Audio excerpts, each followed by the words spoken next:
ছাদ যখন আপনি বাড়ির কাস্টিং করবেন অবশ্যই খেয়াল রাখবেন যে প্রপার ওয়েতে যাতে ভাইব্রেট করা হয়। যখন মশলাটা প্রথম লেয়ারে ফেলা হয় যে কোনো বিমে বা স্ল্যাবে, তখন হচ্ছে সাথে সাথে আপনি ভাইব্রেট করে মশলাটা বসিয়ে দিতে হবে কলামের গোড়া এবং বিম জোনটার মধ্যে। এখানে দেখতে পাচ্ছেন আমরা আগে বিমটা কাস্ট করতেছি, তো উপরে হচ্ছে স্ল্যাব 5 ইঞ্চি। তো বিমটা হচ্ছে আপনি যখন ভাইব্রেট করবেন অবশ্যই ভাইব্রেটের নজলটাকে খাড়াভাবে রেখে বিমের রডের ভিতরে দিয়ে ভালো মতো ভাইব্রেট করতে হবে। আর যখন স্ল্যাবে আপনি যখন মশলা দিবে, স্ল্যাবের খারাপভাবে ভাইব্রেট করলে আসলে হবে না। স্ল্যাবের ফার্স্ট লেয়ারটাকে আপনি 90 ডিগ্রি একটু বেঁকিয়ে নজলটাকে যেন ভাইব্রেট করে নিয়ে মশলাটাকে বসিয়ে নিতে হবে।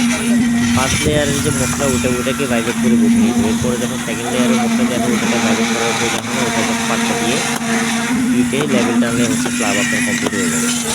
যেখানে ডিমের ভিতরে একদম ভালো মতো করে খারাপভাবে রেখে কিছুক্ষণ ধরে থাকতে হবে। এক জায়গায় অতিরিক্ত ভাইব্রেট করা যাবে না, অল্প কিছুক্ষণ রেখে রেখে উঠাই দিতে হবে।